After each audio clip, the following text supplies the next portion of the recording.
जय किसका प्रभु का जय गुरुदेव नाम किसका प्रभु का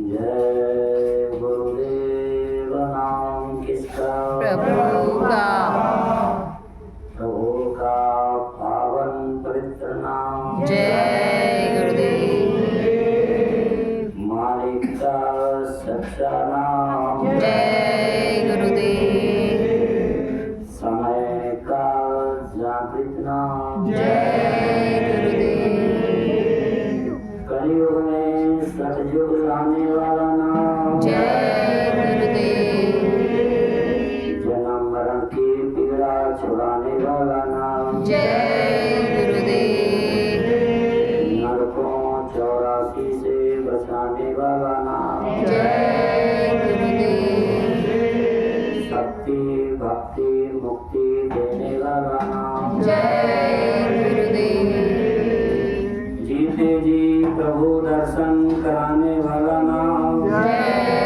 गुरुदेव जो मुसीबत परेशानी में काम आने वाला नाम जय गुरुदेव विश्व को शांति देने वाला नाम जय गुरुदेव इसलिए प्रेम से बोलो जय गुरुदेव सब मिल बोलो जय गुरुदेव बाबा जय गुरुदेव जी महाराज का कहना है शाकाहारी रहना है बाबा जी का कहना है शाकाहारी रहना है शाकाहारी हो जाओगे से बच जाओगे बचना और बचाना है शाकाहारी रहना है मन मन धन करता कौन खराब मछली मांस शराब या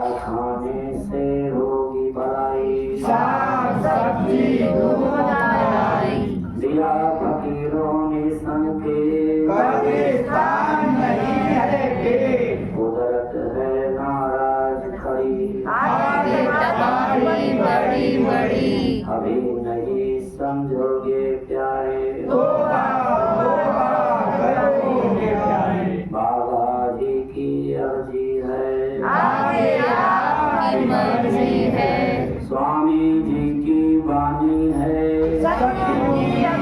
वाणी है हिंदू मुस्लिम सिख ईसाई शाकाहारी हो जाओ भाई सब लोगों की एक दवाई शाकाहारी हो जाओ भाई पूज्य महाराज जी की प्रार्थना आप सभी भाई बहनों से हाथ जोड़कर विनय हमारी हो जाओ सब शाकाहारी आगे बढ़ जाऊं तन मन वारूं चरण पर क्या मुखलय मैं गाऊं मैं हरे करी जैसे कृपा करूं दीन अधीन अनाथ हाथ तुम आन कर अब राखो मेरी लाज दीन दयाल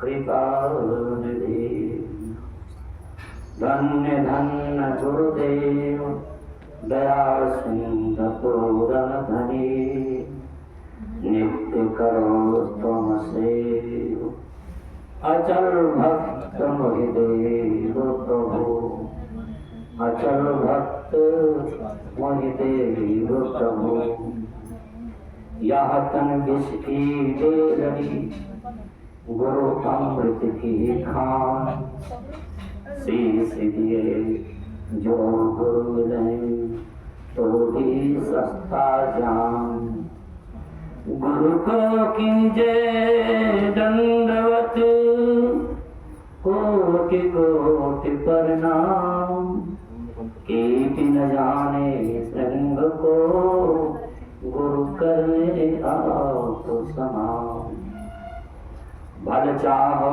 तो चेतम आय लगी है नाव बार बार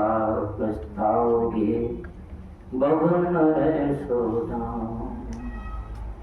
जग जीवन को लख दुखी प्रेम दया मुदाई संत रूप धर जगत में वो प्रभु प्रगटे वो प्रभु प्रगटे सुजन समाज सकल गुण खानी करहु प्रणाम सप्रेम सुभानी बंदों पद सरोज सब केरे परहु सकल मनोरथ मेरे परहु सकल मनोरथ मेरे जय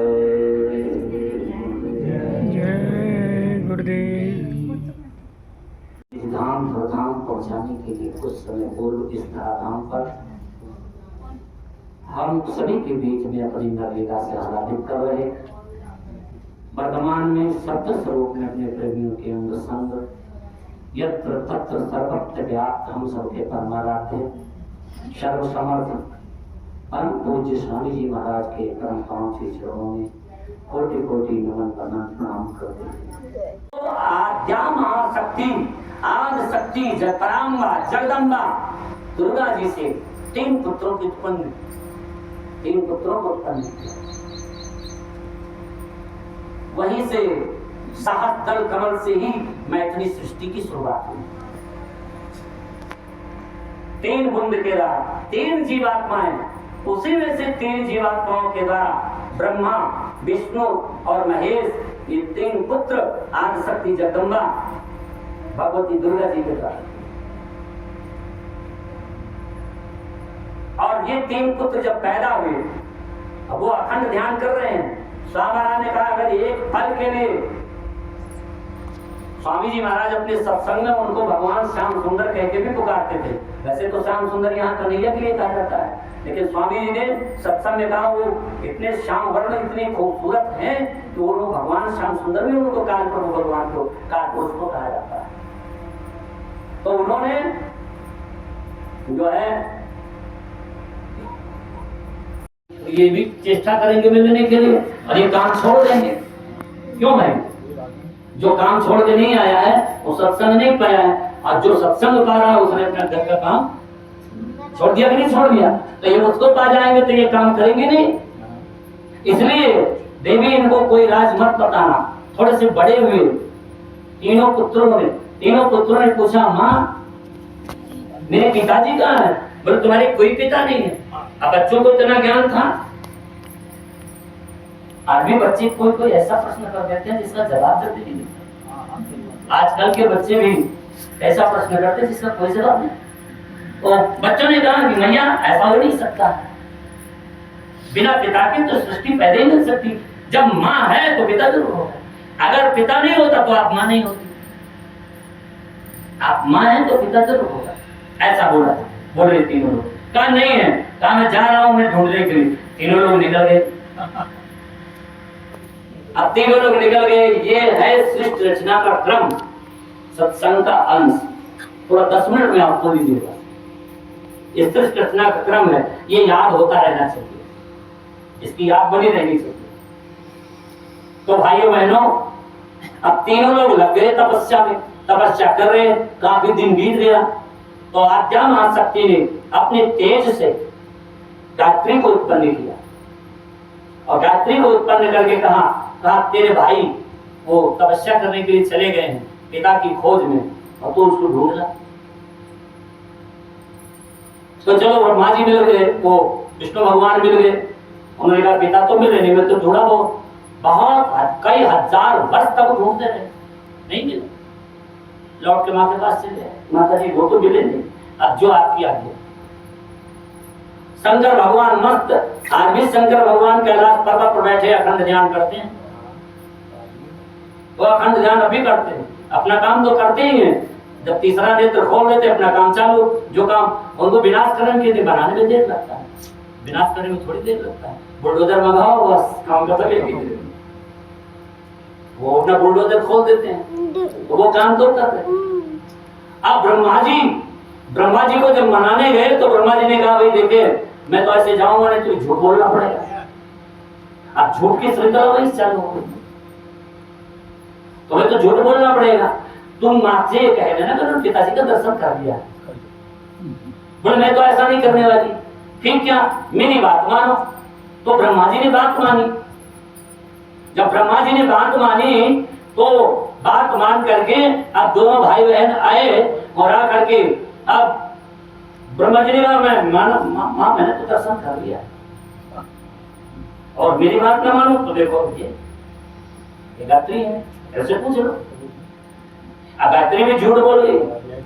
माता जी ने सोचा जब मुझसे उन्होंने कहा था मेरा भेद न कोई पावे, मेरा भेद किसी को नहीं मिले तो इनको कैसे भेद मिल गया। तो बस आद्या महाशक्ति ने ध्यान किया। किसका ध्यान किया? भगवान श्याम सुंदर का, त्रिलोकीनाथ का ध्यान किया। और जो ध्यान किया सब समझ में आ गई बात। ये झूठ बोले श्राप मिल गया ब्रह्मा जी को, तुम्हारा कुल प्रपंची और बवाली होगा, सब झूठे बोलेगा। इसलिए उनकी पूजा नहीं होती, केवल पुष्कर में एक मंदिर बना है ब्रह्मा जी का, बाकी ब्रह्मा जी की पूजा किसी में नहीं होती। माँ से झूठ बोले।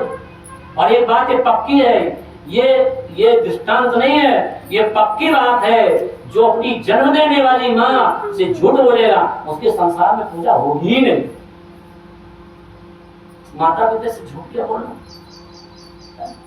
शंकर जी से सती जी झूठ बोला और सती जी की कहीं पूजा नहीं हो रही। कहीं सती के मंदिर बने हैं? नहीं बने। शंकर जी से झूठ बोला। अब शंकर की नो धर ध्यान सती जो की शंकर जी की ध्यान। तो ध्यान ये कई लोगों की ध्यान आज का नहीं, ध्यान पहले का है, लेकिन ये लोग निचले स्तर का ध्यान करते हैं। हम लोगों को सीधे गुरु का ध्यान कर प्यारे, बिना इसके नहीं छूटना। हम लोगों को गुरु का ध्यान होता है, सीधे बता दिया गया। क्यों गुरु का ध्यान? कि गुरु एक साथ गुरु ब्रह्मा गुरु विष्णु गुरुदेवो महेश्वरः गुरु साक्षात् परब्रह्म तस्मै श्री गुरुवे नमः। गुरु साक्षात परब्रह्म, इसका मतलब गुरु का ध्यान कर लिया तो सबका ध्यान हो गया नहीं हो गया? बोलो हुआ कि नहीं हुआ? है गुरु पूजा में सबकी पूजा जस समुद्र सब नदी, जैसे समुद्र में सारी नदियां मिल जाती, समुद्र की पूजा कर लिया। अभी भी इसमें तमाम से सत्संग है, यहाँ बहने भी बैठी हैं। बोल जय बोल, सारे में बताना है, बाकी किसी को क्यों बोले। लेकिन याद रखना एक ही स्टेट लिस्ट, जैसे लड़की की शादी न हो तब तक वो मौसी के यहाँ चले जाए, फूफू के यहाँ चले जाए, चाची के यहाँ चले जाए, माता पिता की आज्ञा से कहीं भी हो जाए, रहे, किसी से भी बात करे। लेकिन जब उसकी शादी हो जाती है तो बिना पति की आज्ञा के वो अपने भाई से भी बात करना उसके लिए मुनासिब नहीं है। ऐसा कौन पति होगा जो कहेगा अपने भाई से बात ना करो? लेकिन भैया आए हैं, इतना कहने में क्या हर्ज है बताओ? इतना कहने में क्या हर्जा है, क्या नुकसान है?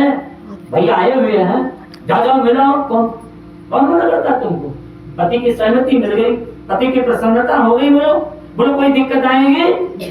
नहीं आएगी।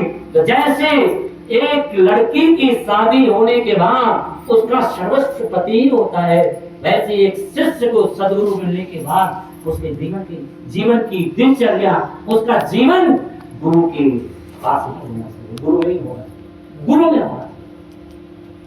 हमारे शास्त्र तो यहाँ तक कहते हैं कि गुरु मिलने के बाद भक्ति भक्त भगवंत गुरु नाम चतुर्बप एक। बप माने शरीर होता है, बप माने शरीर। ये नाम चार हैं लेकिन इनका शरीर एक ही है। कौन कौन से? भक्ति और भक्त और भगवान और गुरु। ये शरीर चार क्या है? नाम चतुर। ये नाम अलग अलग है लेकिन शरीर एक है। ऐसे ही गुरु और शिष्य अभिन्न होना चाहिए। गुरु शिष्य अलग अलग नहीं है, ये हमारी यहाँ की कमी है। कार्तिक के महीने में परम पूज्य स्वामी जी महाराज को दादा गुरु महाराज मिले, थोड़ी थोड़ी सर्दी चालू हो गई थी, आप उसी दिन नामदान दे दिया। बच्चा तूने बहुत बड़ा किया कार्तिक के महीने में, और 8 महीने में गुरु महाराज ने इतनी मेहनत कर दी।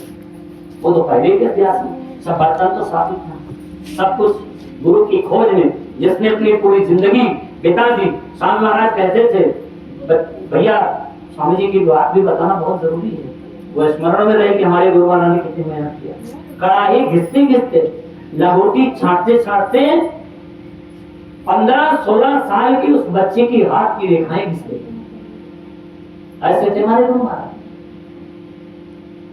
गांजा सुलभा भी दिया चिलम में भर के, लेकिन ऐसा महापुरुष, ऐसा भगवत अन्वेषण, मतलब भगवत खोजी, परमात्मा की खोज करने वाला, ऐसे हमारे गुरु महाराज कि गांजा सुलभा भी साधु महात्माओं को चिलम भर भर के दिया, लेकिन गुरु महाराज ने कहा बच्चा मैंने अपने मुंह में कभी बीड़ी तक नहीं लगाई। गर्व करो अपने गुरु महाराज पर। मैं तो कहता दुनिया में बहुत गुरु होंगे, लेकिन ना तो ऐसा गुरु किसी को मिला, ना भविष्य में कोई किसी को ऐसा गुरु मिलेगा जैसा मेरा गुरु है। गुरु सब लोग भविष्य में भी कोई मिल जाए। अब तो गुरु महाराज सब लगा ही गए पेड़, अब तो सब लोग बोलिया। एक वो जमाना था, मैंने पूर्वांचल में, आजमगढ़ में, बलिया में और गोरखपुर में कार्यक्रम किया। वहां लोग प्रेमियों ने बताया, बुजुर्गों ने, कि स्वामी जी खुद अपने हाथ से झाड़ू लगाते थे गांव में जाके, बच्चों को इकट्ठा करते थे, उन्हें टॉफी कंफर्ट देते थे, सब कंफर्ट देते थे, छोटी छोटी गोली होती थी, इलायची दाना लेके जाते थे और बच्चों को वो फेरी निकालते थे। अब फेरी कहा जाता, मैं कहता हूँ जहाँ जिस गांव में सत्संग हो, सब जगह बताता हूँ, जहाँ जिस गांव में सत्संग हो 10-5 प्रेमी पहले आ जाओ, 10-15 लोग, और हाथों में झंडा ले लो, और गांव के आसपास जहाँ सत्संग हो उसके आसपास ना पूरे गांव में फेरी लगाओ। आसपास लगा लो फेरी, बाबा जी का कहना है फेरी लगा दिया। एक आदमी पीछे, भैया फला जगह सत्संग होने जा रहा, अरे 10 आदमी में एक आदमी तो आएगा। जब गांव में जानकारी नहीं, किसी ने बताया नहीं, तो बताने पर तो लोग जल्दी आते नहीं है। निमंत्रण देने के बाद भी लोग नहीं आते, बिना निमंत्रण के कौन पहुंचेगा बताओ। सत्संग अच्छा होना चाहिए, व्यवस्था अच्छी होनी चाहिए, लेकिन अगर आपके सत्संग में कोई भी कार्यक्रम होता है 10-20 हजार रुपए तो खर्चा होता ही माता जी, होता कि नहीं होता? 10-20 हजार रुपया खर्चा होने पर अगर 10-20 गांव के नए लोग न आए तो उस कार्यक्रम की कोई सार्थकता विशेष नहीं। वो तो कहा जाएगा फॉर्मेलिटी है जिसे अन्य लोग पूरा कर रहे हैं, फॉर्मेलिटी। लेकिन मुझे लगता है इसके पीछे यही एक मकसद है कि घर वालों को मौका नहीं है, तो हम लोगों को कहा जाएगा आइए 10 बजे, तो आते हैं 12 बजे। सही बात गलत है? कोई पहले आता नहीं तो कौन फेरी निकाले, कौन कहीं कहीं ऐसा होता है, ऐसा नहीं कि सब जगह ऐसा होता। और जहाँ होता है वहाँ जितने लोग सत्संगी होते हैं, कम से कम उतना या उतने से दुगना लोग गाँव में भी आ जाते हैं। जब जानकारी मिल जाएगी तो कौन नहीं आएगा भाई। अच्छी बात ये मानता हूँ कि सब लोग नहीं सुनना पसंद करते हैं, लेकिन कोई सुनना नहीं पसंद करता, ये बात मैं नहीं मानता, ये बात मैं नहीं मानता। तो मैं बहनों बड़े ध्यान से सब लोग सुनिए, बात वही मैं कह रहा हूं। स्वामी जी की 2 बात पर सत्संग हो रहा है। पहला बात, ये देश अपना नहीं है, और वही मैं आपको बता रहा हूं कि फिर अपना कौन सा देश है। अब कैसे आप यहां आकर के फंस गए, कैसे आपको फंसा लिया गया और कैसे छूटोगे, ये आपको बता रहा हूं। बिंद वाली चर्चा चल रही है। तो अब ब्रह्मा जी को सृजन का काम दे दिया, आप पैदा करो, सृष्टि उत्पन्न करो, उत्पन्न करो। इन्होंने कहा मैं कैसे उत्पन्न करूं? दर्शन तो किए नहीं, दर्शन किए होते और माता की आज्ञा की अवज्ञा भी किया, तो आत्मबल कहां से आए बताओ आपको? आत्मबल तो भजन करने वाला। अभी कोई घटना घट जाए, शुक्र मनाओ कि कुदरत तैयार तो खड़ी है, लेकिन अभी जल्दी कुछ कर नहीं रही है। अगर कुछ करने लगी तो सबसे पहले सत्संगी की सही है, क्योंकि हमारे पास आत्मबल नहीं है, भजन बल नहीं है, हमारे पास संयम भी नहीं है, तो संयम का भी बल नहीं है। हमारे पास माता पिता गुरुजनों की सेवा भी नहीं है, उनका सुआशीर्वाद भी नहीं है। क्यों? हम तो ऐसे घमंड में कि हमको तो गुरु महाराज मिल गए, हमको तो भौतिक विद्या नहीं परा विद्या का ज्ञान हो गया, बड़े भारी आत्मज्ञानी हुए, तो केवल अहंकार पाल रहे हैं बस। और जहां अहंकार रहता वहां दया नहीं टिकती। ये गुरु महाराज का वचन। जिस घट में अहंकार रहेगा बोला वहां दया रुकेगी इसमें, तो पहले तो हमारा समय आ जाए। इसीलिए कुदरत के परिवर्तन होने चाहिए, अभी देर है। और ये एक बात कई प्रमाण में आपको दे सकता हूं। लंका तो बाद में उजड़ी, पहले तो अयोध्या उजड़ गई, सब सोना हो गया। रावण की रानियां वो बाद में उनका सौभाग्य गुजरा, लेकिन अयोध्या की तो तीनों रानियां पहले विधवा हो गई। इसलिए परिवर्तन की धुरी के वक्त अगर परिवर्तन कर्ता के बंदे उसकी सिपाही तैयार नहीं होंगे, इसलिए सबसे पहले पुल बाद में बना। पहले सुग्रीव से मित्रता हुई, ये सबरी संत है, रामायण की संत है, वो गुरु भक्त है। और उसने रास्ता दे दिया। भगवान ने पूछा मैया आप कहाँ जाए? बोले मैं जा रही हूँ, अब मेरा काम हो गया, मेरे शरीर का लक्ष्य पूरा। मेरे गुरु जी ने कहा था तेरी कुटिया में राम आएंगे, मेरे जीवन का उद्देश्य पूरा हो गया, अब मैं जा रही हूँ। भगवान ने कहा पहले अपने जाने से पहले मुझे बताओ मैं कहाँ जाऊँ, मुझे आगे नहीं पता।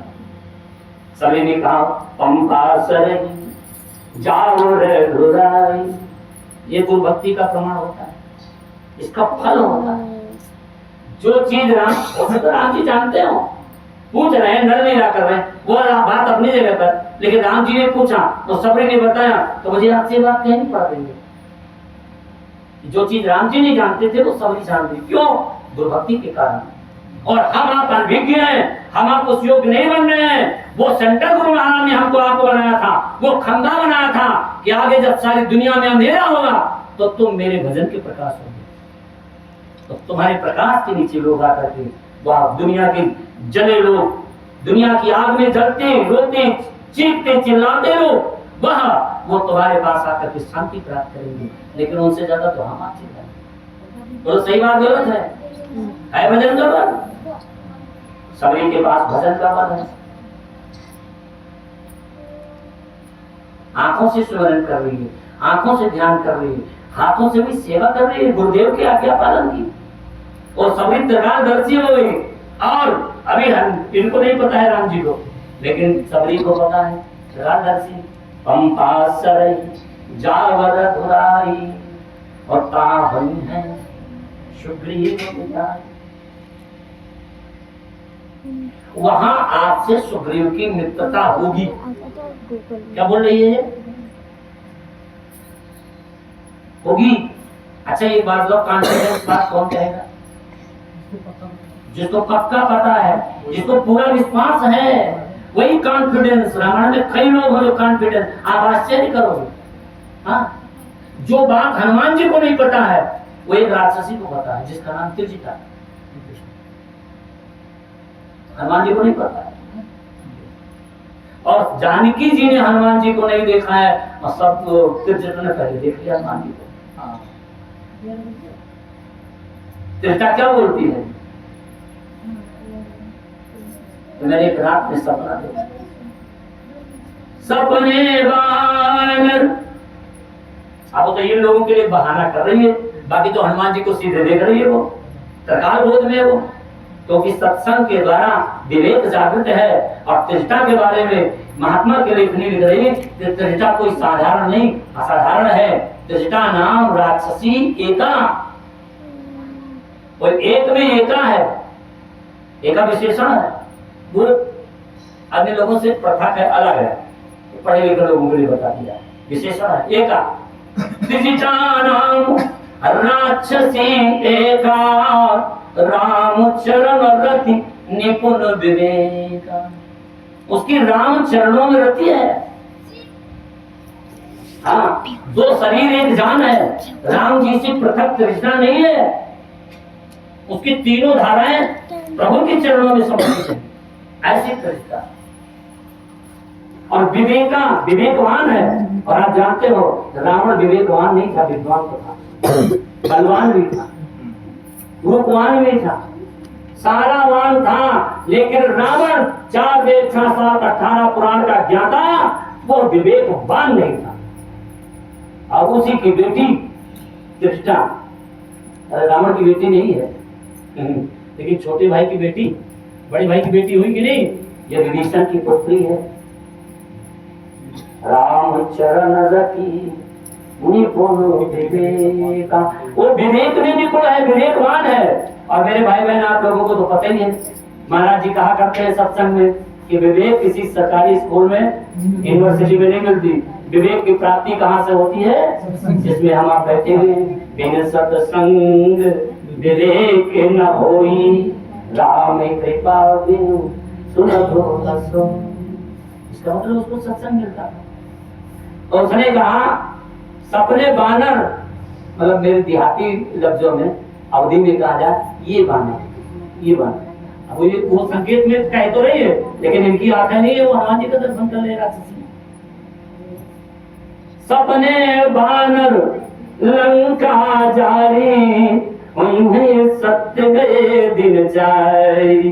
देखना 2-4 दिन में ये बात कॉन्फिडेंस के बाद बोले, तो कॉन्फिडेंस से वही बोलेगा जिसको सत्संग मिला है, और सत्संग से जिसको विवेक की प्राप्ति हो गई है। और विवेक मिलने के बाद क्या होता है, क्रम से देखिए, हो ये विवेक। जब विवेक हो जाएगा तो क्या होगा, हो ये विवेक, तो मोह भ्रम भागा, तब रघुनाथ चरण अनुरागा। जब विवेक पैदा हो जाएगा और मोह और भ्रम हमारे अंदर का खत्म हो जाएगा, तब मालिक के चरणों में प्रीत होगी। प्रार्थना करने से आज तक, प्रार्थना तो एक माध्यम है, प्रार्थना करने से गुरु के चरणों में प्रीत होने वाली नहीं है। जब तक विवेक नहीं पैदा होगा और मोह और भ्रम खत्म नहीं होगा। मोह भ्रम क्या है? इसी मोह भ्रम के कारण हम संसार में फंसे हैं। महाराज जी सत्संग में सुनाते हैं कि मोह ही हमें बार बार संसार में लेकर के पैदा करता है, आता है। ये मोह ही बार बार संसार में लेकर आता है। तो न मोह गया और न भ्रम गया। सदगुरु मिले जाहि जिन, संशय भ्रम समुदाय, हरिति भूम प्रेम संकुल। सदगुरु मिलने के बाद थोड़ी अभ्यास की जरूरत है, बस मोह में खत्म हो जाए। उसी में हम लोग अभी अटके हैं, बाकी तो काम रास्ता भी बन गया, सारी चीजें। तो भाई बहनों, चलो जल्दी मैं बता रहा हूँ आपको, समय दुर्गत से जा रहा है। एक साथ कई बातें छोड़ दिया है, छेड़ दिया, आगे पीछे पूरा हुआ देखा जाए जैसे। ये आप लोग सभी के बराबर सत्संग सुनते रहते हैं, डांट डांट डांट उसको पूरा कर दीजिएगा। बोलो जय गुरुदेव। जय गुरुदेव।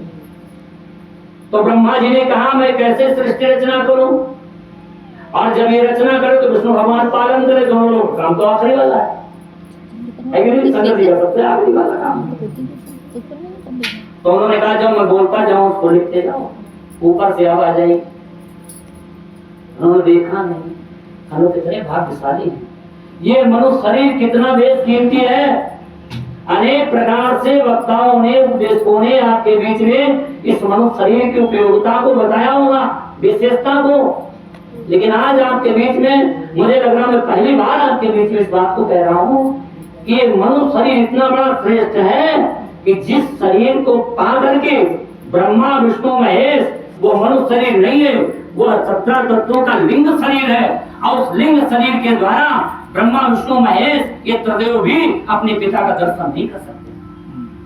और हम सारी जीवात्माएं पंच तत्वों के चित्त जल तावक गगन समीरा, जल पृथ्वी अग्नि वायु आकाश के इस चोले में जो क्षणभंगुर और नासमान है, इस नासमान चोले में अपनी जीवात्मा को जगा करके नीचे से लेकर के ऊपर तक सारे देवी देवताओं का दर्शन कर सकते। सबके लोग हो जा सकते हैं और अंत में अपने परम पद अमर धाम अमर लोक सचखंड निज धाम पहुंच करके सदा सदा के लिए हमारी जीवात्मा का आना जाना खत्म हो सकता है। जन्म मरण की पीड़ा से इतना बड़ा अधिकार परमात्मा ने इस मनुष्य को दिया, उसको हम खो बैठे, रोज रोज सत्संग सुन के भी खो बैठे हैं।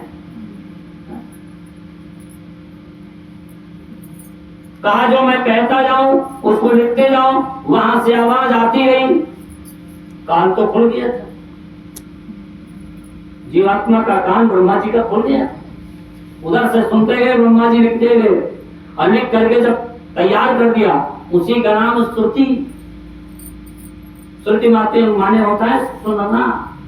और जिस महीने में आप सत्संग सुन रहे हो, ये महीना कौन सा है? सावन। और सावन को शुद्ध हिंदी में अथवा संस्कृत में श्रावण मास कहते हैं।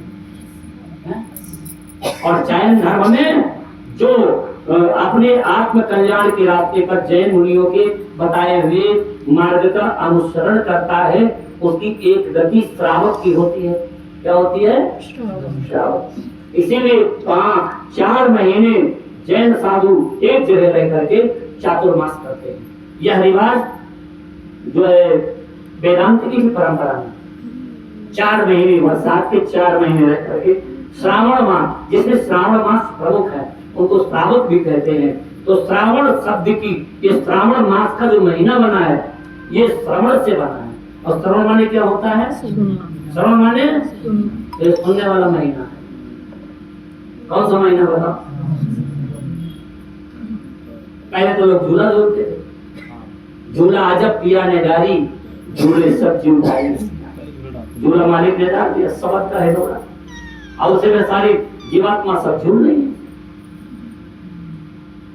तो पहले तो लोग सावन में झूला झूलते थे, अब धीरे धीरे रिवाज खत्म हो गया, क्योंकि मैं इधर जब से चला हूँ मुझे कहीं झूला दिखाई नहीं। अब तो लोग सर्कस में जाते हैं, वही अपना बोलो जय नहीं। पूरे सावन भर हमारी माताएं बहनें जो है सावन में नैहर चली जाती थी, सखी सहेलियों के बीच में, भौजाइयों के बीच में, माँ के बीच में। क्या कहना, सारा बढ़िया रक्षाबंधन करके दबाती थी। और किसी को होगा इस हाय हाय की जिंदगी से क्या मिलने वाला?